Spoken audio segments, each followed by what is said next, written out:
ओम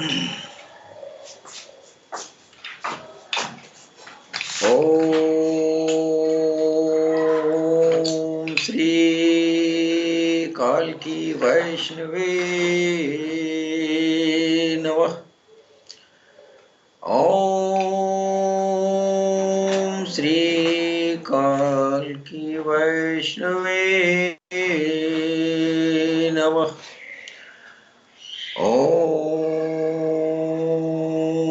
श्री कालकी वैष्णवे नमः। सबसे पहले हम अपने भगवान सदगुरु सैयदी यूनुस अल गौहर की कदमों में मैं कोटि कोटि प्रणाम करता हूँ। तत्पश्चात हमारे जितने भी वर्ल्ड वाइड मेहदी मसीह काल की अवतार फाउंडेशन इंटरनेशनल से जुड़े हुए भाई बहनों को मैं नमन करता हूँ। आज जश्न रियाज है। आज जश्न रियाज के पावन पवित्र मौके पर हम अपने सदगुरुदेव यूट्यूब म्यूट कर लें। हम अपने सदगुरुदेव सैयदी यूनुस अल गौहर को, हमारे तमाम MFI के दोस्तों को, सबको गौरशई मरहबा और जश्न रियाज की बहुत बहुत मुबारक हो। बहुत बहुत मुबारक हो। आप सब भी, हमारे जितने भी साथी दुनिया में प्रेम मोहब्बत का पैगाम फैलाने वाले हैं, आप सबको जश्न ये रियाज, जश्न रियाज बहुत बहुत मुबारक हो। आप सिद्दीक भाई जरा आप यहाँ कुर्सी लाए बढ़िए, जरा देखिए ये क्या क्या वहाँ करना है। दोस्तों, आज जश्न रियाज का जो पावन पवित्र जो मौका है, जो मकाम जो है, आज जश्न रियाज जो हम लोग मना रहे हैं, जाहिर है कि सबके अंदर यह बातें जो है ये आती होंगी कि ये बात क्या है, ये जश्न रियाज, ये कौन सा पावन पवित्र ये मौका है जिस मौके को इतना धूमधाम से पूरी दुनिया में हर धर्म के लोग जो है ये जश्न मना रहे हैं। दरअसल जश्न रियाज के पीछे एक बहुत बड़ा एक जो है ये मौका इस दुनिया में आज के दिन गुजरा है। और इस मौका, इस घड़ी के लिए, इस पावन पवित्र घड़ी को जानने के लिए मेरा ख्याल है कि हमारे जो भी सुनने वाले भाई हैं वो सबके अंदर ये उत्सुकता होती होगी कि आखिर ये जश्न रियाज का ये पावन पर्व क्या है। तो मैं बताना चाहूँगा, जश्न रियाज वो घड़ी है जिस घड़ी में वो हस्ती इस मृत्यु लोक में वो हस्ती तशरीफ लाई, उस हस्ती का आमद हुआ जिस हस्ती के बारे में सारे कौम के लोग अटकले, सारे कौम की किताबें, सारी किताबें, सारे धार्मिक लोग या धर्म की किताबें, यहाँ तक कि कुरान, पुराण, वेद और तमाम जितनी भी धार्मिक किताबें हैं, सब लोगों ने सारी किताबों में अटकलें ही लगाई गई हैं जिस जात के लिए ये जो है ये जो मौका है जश्न रियाज का। इस घड़ी में, इस घड़ी का इंतजार जुगों जुगों से था। और वो हस्ती इस जमीन पर तशरीफ लाई जिस हस्ती के, आप बैठ जाएं जरा, वो हस्ती तशरीफ लाई जिस हस्ती के बारे में सारी किताबें अटकलें ही लगाई है। कोई इस हस्ती के बारे में मुकम्मल किसी न धर्म में है न किसी अवतार ने इस हस्ती के बारे में कुछ मुकम्मल तौर पे बताया। लोगों ने इस हस्ती की आमद की खबर लोगों को थी कि एक वो हस्ती आएगी कलयुग में जमीन पर, और वो हस्ती जो है सबसे अजीम हस्ती होगी, सबसे अजीम तरीन होंगे। हमारे हिंदुस्तान के सरजमीन से हमारे ये जो है संत कबीर, एक सूफी संत गुजरे हैं, महानतम संत गुजरे हैं, संत कबीर दास जी महाराज ने फरमाया कि कबीर के अनुसार 4 आराम हैं। 4 आराम की बात कबीर दास जी कह रहे हैं। एक राम दशरथ का बेटा, दूजा राम घट घट में लेटा, तीजा राम जगत पसारा, और चौथा राम सबसे है न्यारा। इसी चौथे राम के कबीरदास ने भी अटकलें लगाई है। इस सब लोग जो है उस चौथे राम पर आके और कल्पनाओं के सागर में डुबकी लगाते रहे, लेकिन मुकम्मल उस जात का वो पता नहीं पाया। लेकिन कबीरदास ये इतने ये आध्यात्मिक, ये उनकी रसाई इतनी ऊंची थी कि आपने इस चौथे राम की संकल्पना जमाने के बीच में रख दिया, ताकि लोगों के अंदर यह बात आए कि एक वो भी राम है जो कलयुग में आएगा, और वो बेमिसाल होंगे। उस जैसा कोई नहीं होगा, उस जैसा कोई हुआ नहीं होगा धरती पर, और न ही वो कभी होगा। वो चौथा राम मैं बताना चाहूंगा। पहले राम से चौथे राम कैसे जो है इस जमीन पर आया। उस चौथे राम के आने की जिस घड़ी वो चौथा राम 7 आसमान को चीरते हुए वो परम धाम आलम गैब से वो हस्ती चली, और वो जो है ये 7 आसमान को चीरते हुए ये मृत लोक जमीन पर सैयदना रियाज अहमद गौहर शाही जी महाराज के जिस्म मुबारक में वो जलवा वो नुमाया हुआ, सुभान अल्लाह, वो है चौथा राम। अब वो चौथे राम के बारे में अटकलें क्यों लगाई गई? इसलिए अटकलें लगाई गई कि उसका पना नहीं, किसी को पता ही नहीं, इसलिए कि वो जहां से वो चौथे राम को आना था वो राम है। हाँ, वो राम है। वही जो है उनका दुनिया में दुनियावी नाम रियाज अहमद गौहर शाही जी महाराज पड़ा, और वही जो है राम का आपने थ्योरी आपने दिया कि ये राम कहाँ से आया है। तो राम वो शब्द है जो पावन पवित्र कुरान मजीद से अखज किया गया, वो राम शब्द है। राम में रा और म दोनों है, 2 तरह के हुरूफ हैं जो कुरान में इसको पोशीदा राज बताया गया, अलिफ लाम रा के ये जो है इस तरह का कुछ जिक्र आता है। और वो अलिफ लाम रा, अलिफ लाम मीम रा, ये पोशीदा राज कुरान मजीद में छुपे हुए हैं।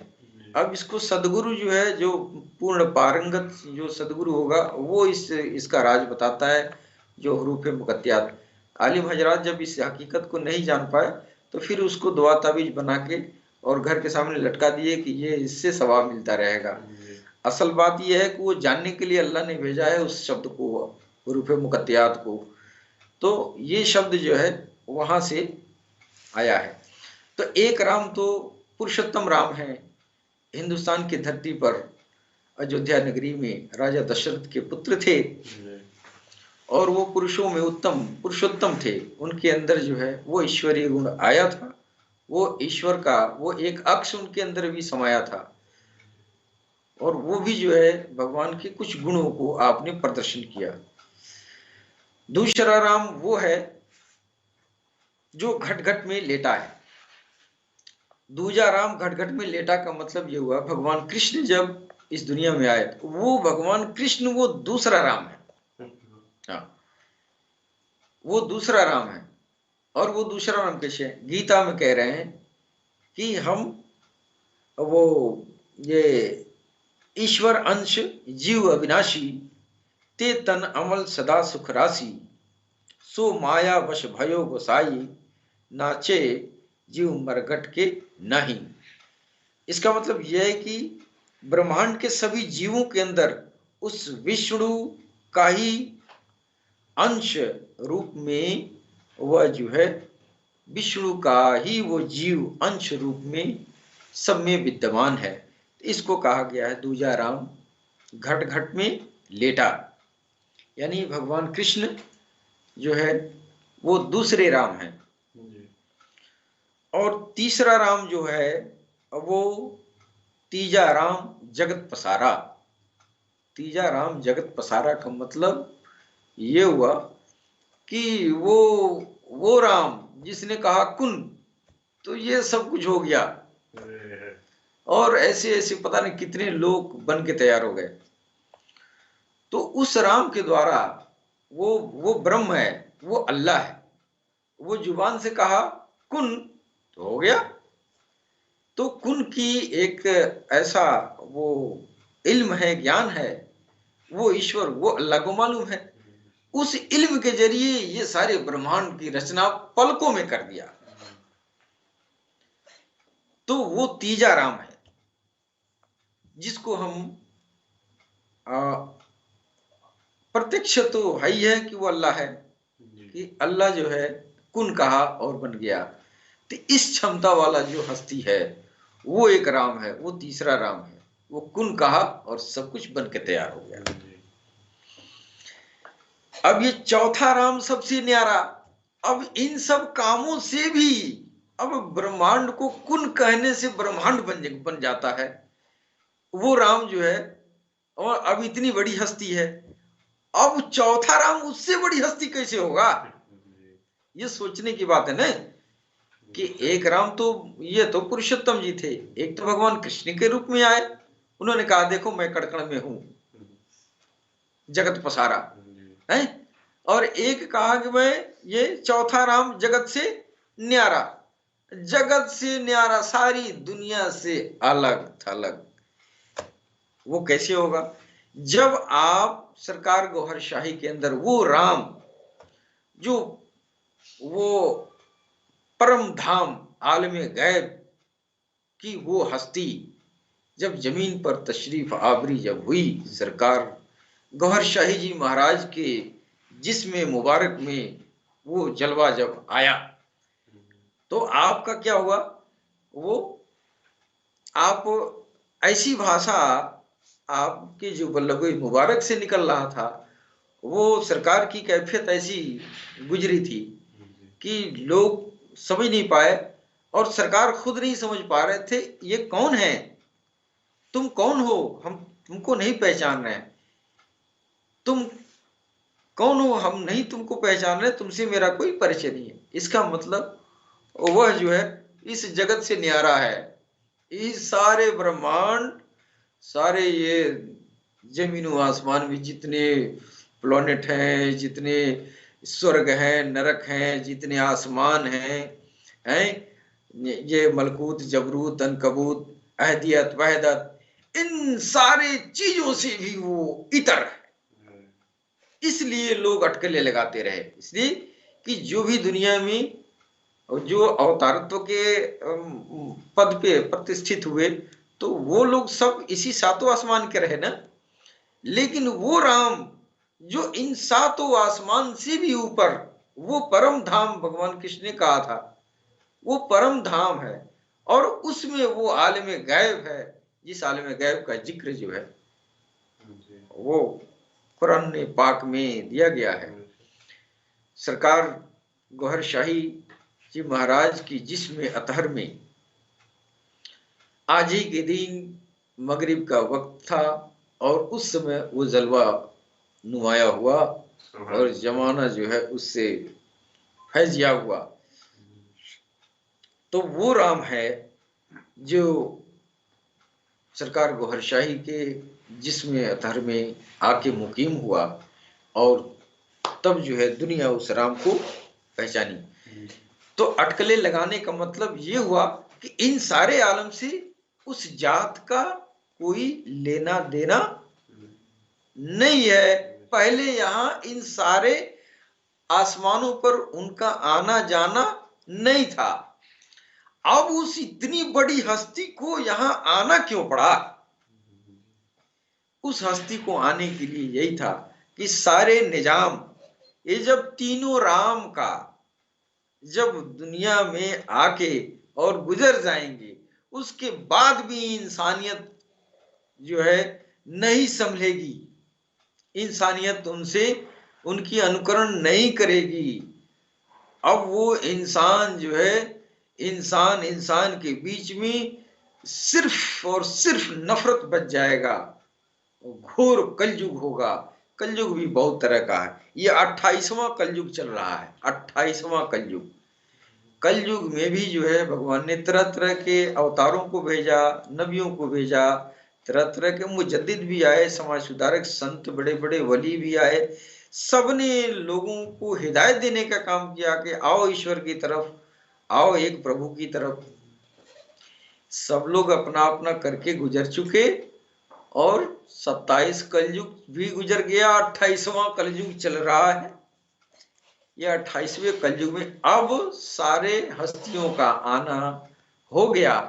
अब वो खुद चला, वो जलवा खुद वहां से आलमी गैब से आ रहा है, सारे आसमानों को चीरते हुए, और सरकार गौहर शाही के जिसमें अतहर में वो समा गया। अब हम उस जलवे को जो अंदर समाया, वो नूर, वो तो ज्योति का पिंड है ना, महाज्योति का पिंड है। तो वो उस जात को हम अपनी इन आंखों से कैसे देखेंगे? सरकार के जिस्म मुबारक में पैवस्त हो गया ना। जब पैवस्त हुआ तो हमने उस जलवे का दीदार किया। हाँ, ये सरकार का चेहरा, वो उस परम धाम से आने वाली वो चौथा राम जो अंदर समाहित हुआ, उस चेहरे के अंदर, उस जिस्म के अंदर जो सरकार गौहर शाही के जमाल में परिलक्षित हुआ। लिहाजा सरकार गौहर शाही जी महाराज का चेहराए मुबारक हजर अस्वद में, चांद में, सूरज में, महाशिवलिंगम पे, वो मॉन्स्टर स्टार, नेबुला स्टार, और हत्ता की जितने भी ऊपर सैयारे हैं, जितने भी ग्रह हैं, प्लैनेट हैं, सारे प्लैनेट को टेलीस्कोप द्वारा, नासा का मैंने कुछ देखा, वो ऑब्जर्व किया गया है, सब पर सरकार गौहर शाही की छवि मुबारक आई है। इससे ये साबित होता है कि वो जो चौथा राम है, राम, वो चौथे राम की अजमत तो इसी से बयान होती है, इसी से जाहिर होती है कि आसमान में जितने भी ग्रह हैं, सारे ग्रहों पर सरकार गौहर शाही की छवि मुबारक नुमाया हो चुका है। इंसानियत के ये ईश्वर की तरफ से, ये ईश्वर की तरफ से ऐलान है, ये कानून है कि लोग ये निशानियां देखें और इस निशानियों के जरिए अपने को उस परम धाम से आने वाली हस्ती से लोग जुड़ जाएं, मुंसलिक हो जाएं। तो इसलिए हम आज जश्न रियाज मनाते हैं कि आज वो चौथा राम, वो परम धाम से वो ज्योति का पिंड चला वो हस्ती जब चली तो सरकार गौहर शाही जी महाराज के जिस्म मुबारक में दाखिल हुआ, और ये घड़ी जो है इस दुनिया के मृत्यु लोक में रहने वाले गुनहगार प्राणी उस परम पिता परमेश्वर के जलवे को देख सके। ये हमारे लिए जो है बहुत ही शुभ घड़ी है कि जब पापों का जब अंबार लग गया, दुनिया पापाचार से भर गई, तो प्रभु को आना पड़ा। और उस प्रभु को आना पड़ा जिस प्रभु के बारे में सारे वेद पुराण कुरान सब अटकलें लगाई हैं, अटकलें लगाई हैं ना। अस्पष्ट बात किसी ने नहीं कर पाया, इसलिए कि इधर की हस्ती ही नहीं है तो कैसे आएगा सामने। अटकलें ही लगाना एक विकल्प है कि नहीं? अटकलें लगाना ही एक रास्ता था, इसलिए अब तक जो है ये अटकलें लगाई जाती रही कि वो परम धाम आलम गैब से आने वाली वो हस्ती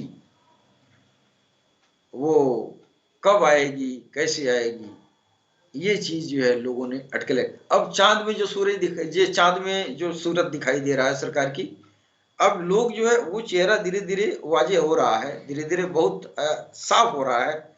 14वीं की रात चांद में सरकार गौहर शाही की चेहरा मुबारक तो बहुत ही साफ स्पष्ट नग्न आंखों से देखा जा सकता है। इससे साबित होता है ईश्वर ये दिखाना चाहता है तू अपने रब को देख ले, है कि नहीं? तो ये राम जो है 4 तरह के हो गए। जिस चौथे राम के बारे में अटकलें लगाई जाती थी वो चौथे राम जो है सरकार गौहर शाही के रूप में, वो चौथे राम का वो स्वरूप आया, उसी शकल में वो अजीब हस्ती चौथे राम के अंदर समाहित हुआ। इसलिए आज की घड़ी हम गुनहगारों के लिए बहुत ही पुनीत, बहुत ही पावन घड़ी है, इसलिए कि इतनी बड़ी वो हस्ती है जिसका नाम लेने से मेरे गुनाह धुल जाते। हजर अस्वद में जो छवि नुमाया है सरकार गौहर शाही की, आखिर हमारे मुस्लिम हजरात जो मेरे भाई हज करने वाले हैं वो बिना हजर अस्वद को चूमे तो हज होता नहीं। आखिर हजर अस्वद को चूमने से हज क्यों होता है, ये भी तो सोचने वाली बात है? आप काबे के चारों तरफ घूम के आ जाएं हज हो जाएगा? नहीं होगा। आप जो है चांद ये जो है हजर अस्वद को चूमते हैं, जब तक आप बोसा नहीं लेते, चूमते नहीं है, तब तक आपकी हज नहीं होती है। इसका मतलब हजरे अस्वद में कोई खास बात है। और देखने में तो पत्थर दिखाई देता है ना, देखने में तो पत्थर है, लेकिन अल्लाह ने चूम लेना, चूम देना, अल्लाह और अल्लाह के नबी ने इस रस्म को चला दिया, ये जो जरूरी कर दिया। अब ये जो है पैगंबर इस्लाम हजर अस्वद पे जाके बोसा करते थे, चुम्मा लेते थे, और यहाँ तक कि जारो कतार रोते थे। तो जारो कतार रोने का मतलब तो दुनिया नहीं समझ पाई कि आखिर हजर अस्वद पत्थर के पास आके क्यों रोते हैं। कोई साहबा ने कहा भी था, हजरत उमर ये जो है हजरत उमर ने फरमाया भी, यह हजर अस्वद अगर मेरे अल्लाह के नबी ने अगर तुम चूमा नहीं होता तो मैं कदाप नहीं चूमता। तो उमर तो यही जानते थे कि ये पत्थर है, लेकिन नबी ये जानते थे कि इसमें जो है उस चौथे राम की शक्ल सूरत मौजूद है जिसके बारे में सारे ब्रह्मांड की हस्तियां अटकलें लगाती रही हैं। इसलिए आप जो है वहां गमगीन हो जाते थे। अच्छा, अब एक चीज देखिए, अब भगवान ये जो है ये हमारे ये पहला राम जो है राजा, ये पहला राम दशरथ के बेटा है, पुरुषोत्तम राम। तो पुरुषोत्तम राम ने भी शिवलिंग का, उन्होंने शिवलिंग का पूजन किया। क्यों पूजन किया? इसलिए कि वो राम उसमें मौजूद है, वो राम की शक्ल उसमें मौजूद है। अब आप नदी को पार, ये समंदर को पार करके लंका में जा रहे हैं लड़ाई के लिए, तो वहां शिवलिंग की पूजन कर रहे हैं, है कि नहीं? और पत्थर पे राम राम लिखा जा रहा है। राम राम राम लिखवा रहे हैं कि राम राम लिखो। हाँ, तो राम राम लिखवा रहे हैं, और जब पत्थर पे राम लिख दिया जा रहा है तो वो पत्थर डूब नहीं रहा है। जिसके नाम में इतनी क्षमता है तो फिर उस जलवे में क्या हाल होगा। तो उस महाशिवलिंग का, जिसमें जो है जो हजरे अस्वद है वो असल शिवलिंग है। मैंने बताया भी था, शिवलिंग का मतलब, शिव का मतलब होता है ईश्वर, अल्लाह, भगवान, प्रभु, है कि नहीं। और लिंग का मतलब होता है प्रतीक, प्रतीक का मतलब चिन्ह, चिन्ह का मतलब छवि। अब लिंग का मतलब जो है, अब संस्कृत भाषा में छवि से संबंध है, इसलिए उसको शिवलिंग कहा जाता है, यानी भगवान का स्वरूप है। अब इस समय देखा गया तो हजरे अस्वद में सरकार गौर शाही का स्वरूप है? अब देखिए, जिसके बारे में ये अटकलें लगाना ही हुआ ना, कि अटकलें लगाने का मतलब ये हुआ कि नबी करीम सल्लल्लाहु ताला अलैहि वसल्लम ने भी उस हजरे अस्वद के पास जाके आप गमगीन हो जाते थे और आंसू जारी हो जाते थे। इतनी मोहब्बत थी। क्यों? पत्थर से मोहब्बत थी। पत्थर से मोहब्बत नहीं थी, पत्थर में जो मूरत थी उससे मोहब्बत थी। वाह! इसलिए आप रोते थे। तो ये जुबान से कुछ कहे नहीं, ये राज की बात थी ना, ये अटकलें लगाना हुआ ना।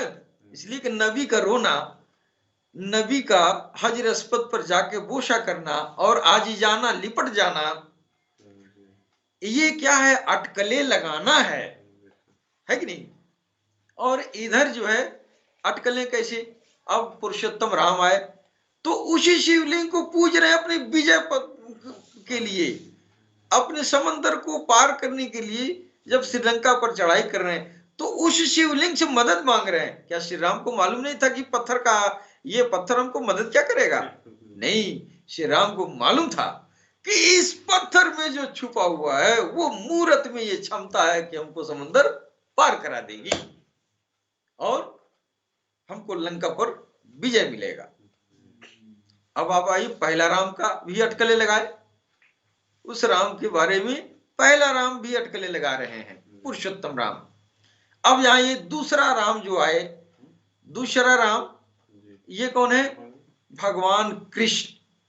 भगवान कृष्ण ने जो ये श्रीमद् भागवत गीता में है कि भगवान विष्णु कृष्ण जी के रूप में अर्जुन को बताते हैं कि मेरे जीव का अंश सभी जीवों में है।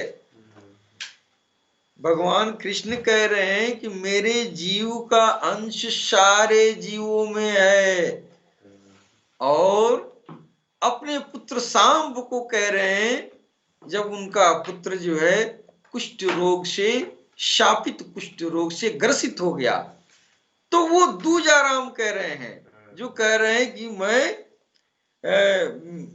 ये मेरा ये अंश जो है सभी जीवों में है। ये अंश वाला राम ये कह रहा है कि तू सूरज की उपासना कर, तू सूरज की उपासना कर, तो तुम्हारा ये असाध्य रोग ठीक हो जाए। तो सांब ने, ये जो है भगवान कृष्ण के जो पुत्र थे, सांब ने सूर्य भगवान का आराधना किया, और आराधना से फलाफल भी हुआ, आप आरोग्य भी हुए। इसके अलावा सूर्य की जो ये सूर्य की जो ये पराकाष्ठा है, ये उनकी कृपा है, सूर्य देव की। सूर्य देव तो ब्रह्म के आंख कहे जाते हैं। अब आज के दौर में, उस समय भगवान कृष्ण ने कहा है अपने पुत्र से कि तुम उस पर आसरा लगाओ, सूरज से मदद मांगो, सूरज इलाज करेगा, है कि नहीं। उससे जो है उनको फलाफल हुआ। अब फलाफल हुआ, अब इससे क्या पता चलता है कि भगवान कृष्ण ने भी उस परम, वो चौथे राम, वो परम पिता परमेश्वर के तरफ इशारा कर रहे हैं। तो उनसे मदद मांग, मदद भी मिली आप आरोग्य भी हुए, कौन? कृष्ण पुत्र श्याम आरोग्य भी हुए। तो ये भी एक तरह की अटकलें लगाना हुआ। सूरज में से मदद मिलती रही तो उस पार ब्रह्म परमेश्वर को सूरज में भी लोग जो है वो पाने की कोशिश की, या मौजूदगी साबित हुआ। उनको यकीन था कि वो चीज सूरज में है। और आज खगोल शास्त्री जब सूरज को देखते हैं अपने खगोल वैज्ञानिक संयंत्र द्वारा, तो सूर्य चमकते दहकते हुए सूरज के गोले में भी सरकार गौहर शाही जी महाराज की छवि नुमाया होती है। उसी सरकार गौहर शाही के अंदर वो परम धाम आलमे गैब से आने वाली वो हस्ती, वो जलवा आपके अंदर समाहित हुआ। अब ये राज खुल रहा है कि भगवान कृष्ण जो दूजा राम हैं, उन्होंने भी उनकी तरफ इशारा किया सूरज के नाम लेके कि देखो सूरज की आराधना करो। ये अटकलें लगाना ही हुआ ना, है कि नहीं? अब आप जो है तीजा राम कुन फाय कुन वाला है। एक कुन कहा है और हो गया। उसके एक इशारे में ऐसे ऐसे पता नहीं कितने लाखों ब्रह्मांड बन के तैयार हो जाते हैं। तो वो अब हमारे सनातन संस्कृति में वो ब्रह्म कहते हैं, ब्रह्मा यानी ब्रह्म। और कुरान से साबित है कि वो कह रहा है कि कुन फयकुन, मैंने हमारे कुन से पैदा किया। तो वो जो है तीसरा राम है। और चौथा राम सूरज में भी अटकले लगाया गया, चांद में, हजरे अस्वद में। अब तो इस दौर में जो है वैज्ञानिकता है, अब तो टेलीस्कोप बन गया है तो आप सूरज में देख ले रहे हैं। इसके पहले तो अटकले ही लगाएंगे ना। अब तो जाहिर हो गया कि आपकी छवि मुबारक उसमें भी है। अब तो हजरे अस्वद में नबी जी बताए नहीं कि ये चेहरा किसका है इसमें, लेकिन आप जानते थे और उस राज को पोशीदा रखा, इसलिए कि वो वक्त नहीं था। अगर वो कहते कि देखो इसमें छवि है, तो लोग कहते कहाँ है, तो नबी को लोग झुठला देते ना। नबी जानते थे एक ऐसा दौर आएगा जो वैज्ञानिक दौर होगा, विज्ञान इतना चरम सीमा से आगे जाएगा, उन्हीं की कृपा से जाएगा। उन्हीं की कृपा से वो विज्ञान जब बहुत चरम सीमा पहुंचेगा, इंसान की मानसिकता जब ये हो जाएगा कि हर चीज वो अपनी आंखों से देखना चाहेगा, तो उस दौर में जब अपना संयंत्र बनाएगा तो हजरे अस्वद में भी देख लेगा। लिहाजा वो राज उस समय खोलने लायक नहीं था। अगर खोलते, कहते कि नहीं इसमें जो है ये फला हस्ती का चेहरा है, तो लोग कहते कहाँ है, हम तो नहीं देख पा रहे हैं, है कि नहीं? तो ये अब वैज्ञानिक संयंत्र के द्वारा जो है, अब ये सूरज में भगवान कृष्ण अगर बता देते कि अरे बेटा शाम, सूरज में जानते हो परमपिता परमेश्वर की छवि मौजूद है, उसमें उनकी वो ज्वाला, वो ज्योति चमक दमक रही है, उन्हीं से हम सब पालन पोषण सबका होता है कि नहीं? तो अब वो कहते कि तब सूरज को दिखाइए आप। तो उस समय तो टेलीस्कोप था नहीं कि सूरज को दिखा दे। अब वैज्ञानिक संयंत्र बना दिया है नासा वालों ने, और उस संयंत्र के द्वारा आप सूरज को देख सकते हैं ना, खूब आराम से देख सकते हैं, अब कोई टेंशन नहीं है। तो उस समय अटकलें थी, अब अटकलें नहीं है, इसलिए कि अब तो वो जलवा भी आ गया ना। ये आज के दिन जो है शाम के वक्त सरकार आप बैठे हुए हैं महफिल में, और वो जलवा जो अंदर जब समाहित हो रहा है, सारी दुनिया देख रही है। और ये चेहरा मुबारक जिसके अंदर वो चौथा राम समाहित हुआ, और वो चेहरा नुमाया किया जा रहा है, वो दिखाया जा रहा है। चांद में नग्न आंखों से देख लो, नग्न आंखों से चांद में देखो सूरते गौहर शाही। टेलीस्कोप उठाओ तो तुम वहां सूरज में भी देख सकते हो। आज नासा जैसे वैज्ञानिक संगठन ने तरह तरह का उस पर रिपोर्ट आया है, सूरज में चांद में जो चेहरा छवि दिखाया गया है, वो चेहरा सरकार गौहर शाही का।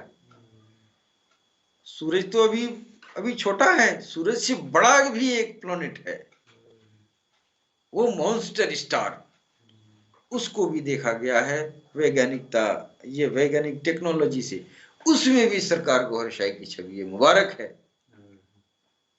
अब तो अटकलें लगाने की जरूरत है नहीं, अब तो दुनिया वाले आप समझ जाइए कि जो एक ही चेहरा आसमान के हर सैयारे पर मौजूद है, अभी भी अकल का फाटक खोल लें और उस हस्ती को आप समझ लें।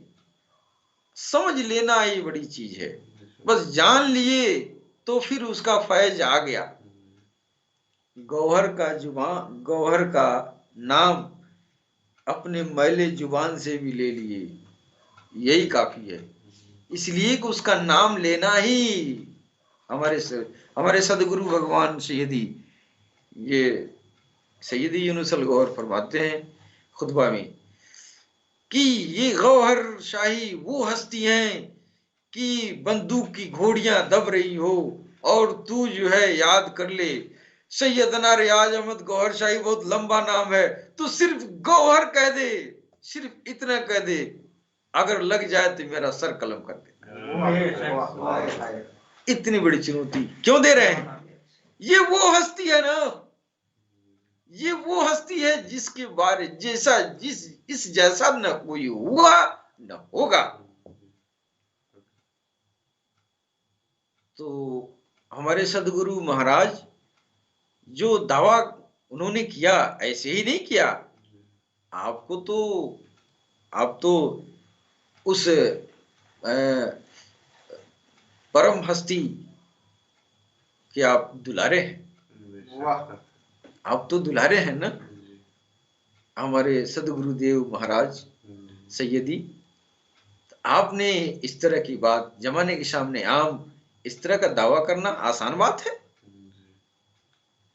और वो हस्ती जब दुनिया में आई, वो चौथा राम राम, तो दुनिया में पैगाम क्या दिया जा रहा है कि ऐ लोगों, सारी दुनिया में ये मोहब्बत का पैगाम फैला दो, सबके दिलों को रब से जोड़ दो।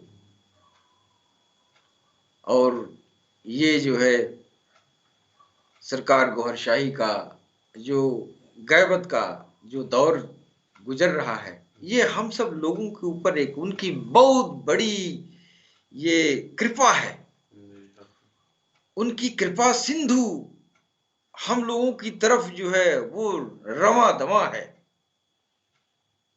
इसलिए कि हमको सरकार गौहर शाही की वो परम पिता परमेश्वर का वो स्वरूप जिसके अंदर आया, हमको उस जात की पैरवी करने का मौका मिल रहा है। ये हमारी खुशनसीबी है कि हमको उनका गुणगान करने का मौका मिल रहा है।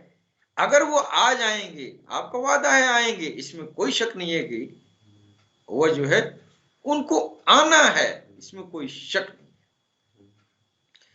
आपका आना विलंब इसलिए है, हम जैसे गुनहगारों को तार रहे हैं कि चलो जब तक हम तेरे सामने नहीं आते हैं तब तक तू मेरे नाम का भजन कर लेना और तू नहा लेना, तू अपने पापों को धो लेना, गौहर गौहर कहते रहना और अपने मैले कुचले बदन जिस्म दिल रूह सारे चीजों को सफाई करते रहना। अब ये पैगाम जो सरकार ने दिया कि दुनिया में कि सबके दिलों को रब से जोड़ दो, सबके दिलों को रब से जोड़ दो।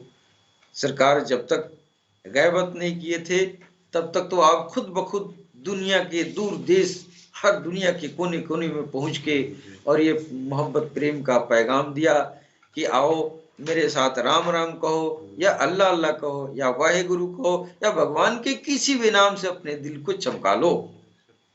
सरकार गौहर शाही का वो जो है जिसमें मुबारक अब गोशा नशीन में है, वो हस्ती जिसके बारे में सारी किताबें, सारे वेद पुराण और सारे ब्रह्मांड की सारी हस्तियां अटकलें लगाई, उस हस्ती को दुनिया से मर जाना ये मुमकिन है? वो सरकार गौहर शाही का पलकों में परम धाम का जाना और आना, पलक झपकने में आना जाना है। क्यों है कि वो शक्ति है, वो हस्ती है जिस हस्ती के लिए लोग ये खोपड़ी के बाहर रहा। तो आपका गैबत होना वो है मेरे सामने, लेकिन मेरे आंखों पे पर्दा है, हम नहीं देख पा रहे हैं। लेकिन इधर पहचान बता रहे हैं कि चांद में देखो, सूरज में देखो, हजरे अस्वद में देखो। तो यहां जिसका जाहिर खुला है, जाहिरी आंखों से देखना चाहता है, तो इन स्थानों पर देख ले। जिसका बातिन खुल गया तो वो तो देख ही लेगा, उसके लिए तो सामने बैठा हुआ है, बैठे हुए हैं। जिसकी बातिन खुल गई उसके लिए सरकार गौहर शाही की गैबत नहीं है। इसलिए सैयदी ने यह अलम उठाया है कि आओ तुम अपना बातिन साफ करो, तुम अपने अंदर का वो जो है वो मैल साफ करो, अपने दिल को भगवान के ये जो है सिमरन में लगाओ, दिलों को चमकाओ। जब दिल चमक उठेगा, जब ये रूह चमक उठेगी, तब उसमें वो दाखिल होगा। अब तक जितने भी राम आए, हर जो भी राम थे, सब लोगों ने अपने अपने क्षमता के अनुसार लोगों ने दुनिया को फैज दिया। जितने अवतार आए, जितने श्रेष्ठ 5 श्रेष्ठ अवतार हुए, पांचों वो मुरसलीन हुए, इन लोगों ने दुनिया को तो अपना इल्म दिया, सब कुछ दिया। लेकिन जो आखिरी में सबसे अफजल तरीन राम है, वो जो देगा वो अफजल तरीन चीज भी देगा ना, जो अब तक दुनिया को, जो अब तक नहीं दे पाए हैं। कोई भी अवतार या कोई भी राम अब तक आए हैं, वो चीज जो वो राम देंगे, राम, वो कोई राम नहीं दिया होगा, न कोई अवतार देगा, न कोई नबी दिया होगा, न कोई मुरसलीन दिया होगा। इसलिए वो राम सबसे विलक्षण है, तो उनका गिफ्ट भी दुनिया को विलक्षण होगा ना। अब वो कौन सा चीज है जो हम सारे, हमारे जितने भी अवतार आए, उन अवतारों से अलग अलग थलग, उनसे श्रेष्ठतम वो ज्ञान, इल्म या जो नेमत होगा वो अता करेंगे। अब इस पर ध्यान देने की जरूरत है। जब सरकार गौहर शाही जी महाराज जब दुनिया में आए, तो आपने प्यार, ये मोहब्बत, ये जो है इबादत, शहादत, मोहब्बत और इश्क, ये सारा पाठ लोग पढ़ा चुके हैं, ये सारा पाठ पढ़ा चुके हैं। लेकिन सरकार गौहर शाही ने इन सारे पाठ को पढ़ाने के बाद कहा कि देखो एक और पाठ है। वो पाठ क्या है? वो जम होना है। वो जम की तालीम, जम का इल्म लेके आए, जो सबसे श्रेष्ठतम इंसानियत के लिए इल्म है। अब तक के इंसानियत के लिए जो अवतारों पैगंबरों से जो इल्म मिला है, वो इल्म जो है अब तक जम होने का इल्म नहीं था। कहानी अटकलें लगाई जाती थी। क्यों लगाई जाती थी? कि ये लोगों को मालूम था ये जम होने वाली बात को विलीन होना कहा गया। लोग कहा करते थे कि हम मरेंगे और भगवान में विलीन हो जाएंगे, मरेंगे तो भगवान में विलीन हो जाएंगे। सीधा अर्थ दुनिया यही जानती है कि बस इधर हम मरे और भगवान में समा जाएंगे। जो कहता है आसानी से कह देता है, लेकिन वो जानता नहीं है कि क्या मेथड है समा जाने का, भगवान में मिल जाने का। ये क्या इसका फंडा है, उसका फंडा होता है। ये सरकार गौहर शाही जी महाराज बता रहे हैं कि देखो विलीन कैसे हुआ जाता है। कबीरदास कह रहे हैं धन मैली पी उजला, तेज पुंज पारस धनी नैनन रहा न जाए, यानी वो जो है धन मन तो होता है, वो ईश्वर, वो प्रभु, वो चमकदार है, और इस मैले में आएगा तो हम क्या पता है कि हम मरेंगे तो हम मिल जाएंगे, ये कोई जरूरी तो है नहीं। लेकिन यहाँ तो महात्मा का तथाकथित लोग जो है, ये जो महात्मा है, ये लोग बस एक ही धंधा उठाए, मर जाओगे भगवान में विलीन हो जाओगे। यार भगवान में विलीन होने के लिए तैयारी करनी पड़ती है ना, उसकी तैयारी करनी पड़ती है। उसकी तैयारी क्या है? वो चमकदार है ना, तो तुमको भी चमकदार बनना पड़ेगा। कैसे होगा? तो वो चमकदार है, वो सर से नख तक चमकदार है, और इधर तुम्हारा उसका मकाम दिल है, दिल में उसको लाने के लिए दिल को चमकाना होगा। जब दिल चमकेगा तब वो चमकदार चीज आएगी ना।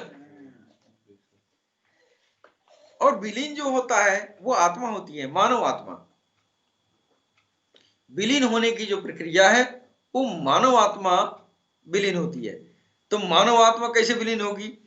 जिसमें विलीन होना है उस जात में इसको, उस जात का ज्योति इसमें आएगा, उस ज्योति, वो ज्योति उसके लायक बनाएगा, तब न उसमें विलीन होगा। अब वो चौथे राम, राम में विलीन होने के लिए राम की ज्योति आनी चाहिए।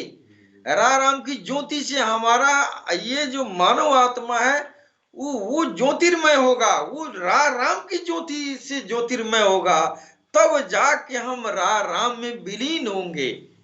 इसलिए पानी में दूध मिला दिया जाए तो डिस्कलर हो जाएगा, मिल तो जाता है लेकिन वो फट जाएगा, डिस्कलर हो जाता है। लेकिन पानी बनने के लिए पानी की तरह होना पड़ेगा ना, पानी की तरह होना पड़ेगा। तो पानी का वो अक्ष, वो अंश उस ज्योति के रूप में अंदर आएगा, फिर वो उस ज्योति के जरिए हमारी जो मानव आत्मा है वो उस ज्योति से ज्योतिर्मय होगी, तब उस जात के लायक ये होगी, तब न वो विलीन करेंगे। अब विलीन होने का तरीका ये आखिरी चौथा राम ने बताया।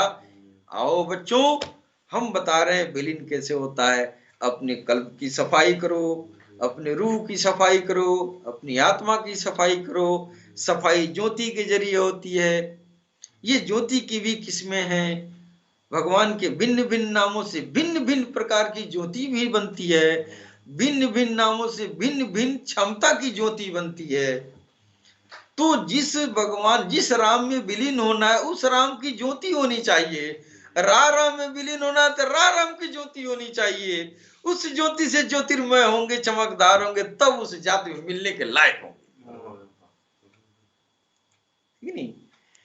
तो ये राम, यही वो सरकार गौहर शाही है जिसके बारे में दुनिया अटकलें लगाती रही। क्यों अटकलें लगाती रही?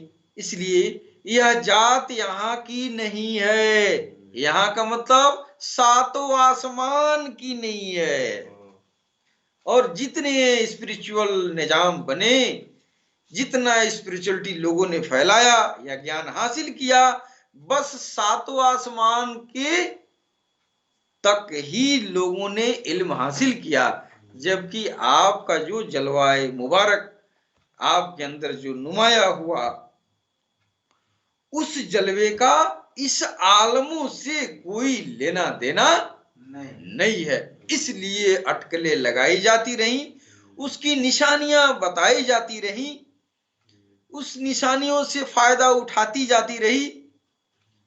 कहीं भगवान कृष्ण ने उस निशानियों का फायदा उठाया, कहीं श्री राम ने उस निशानी, उस वो पार ब्रह्म परमेश्वर, वो चौथा राम, कबीर के चौथे राम का जो है, इन लोगों ने उससे फायदा उठाया, उसकी तरफ लोगों को इशारा किया, अपने लोगों को भी उन्होंने सुझाया कि आप इधर देखें, इधर रुजू करें, इससे आपको फैज मिलेगा। अब वो राम जमीन पर तशरीफ आवरी हो गई सरकार गौहर शाही जी महाराज के, जिसमें अतहर में आज इसी के दिन पर इसी दिन की खुशी में। हम कितना खुश नसीब हैं कि हम उस दौर को पा गए जिस दौर में वो हस्ती आने आ गई, इसके पहले कभी आई नहीं थी। तो हम ही नहीं, हम इस दुनिया के इस दौर कलयुग में जीने वाले, हालांकि घोर कलयुग है, लेकिन खुशी इस बात की है कि हमको वो राहबर मिला जो किसी को नहीं मिला, आज तक किसी को नहीं मिला। अब हम कितनों कीचड़ लपेटे रहेंगे, बस उनकी एक नजरों से हम साफ दाग चमकीला हो जाएंगे। अब काम मेहनत से नहीं होगा, अब सारा काम सरकार गौहरशाही की नजरों से होगा। इसलिए हम खुश नसीब हैं कि अब हमको जंगल में जाके दाढ़ी मूछ नहीं बढ़ाना है, अब हमको बैठ के मंत्र नहीं पढ़ना है, अब हमारे दिल की सफाई, हमारे आत्मा की जागृति भगवान काल की अवतार राग हर्षाही जी महाराज की नूरे नजर से होगी। हो रही है, हो रही है। तो इसलिए हम खुशनसीब हैं, और जो जान जाए सरकार गौरशाही वो चौथे राम को, फिर वो भी खुशनसीब है। इसी के साथ अपनी वाणी पर विराम देना चाहते हैं, साथ ही अपने गुरुदेव भगवान सदगुरु सैयदी यूनुसल गौहर की चरणों में मैं पुनः कोटि कोटि नमन करता हूं।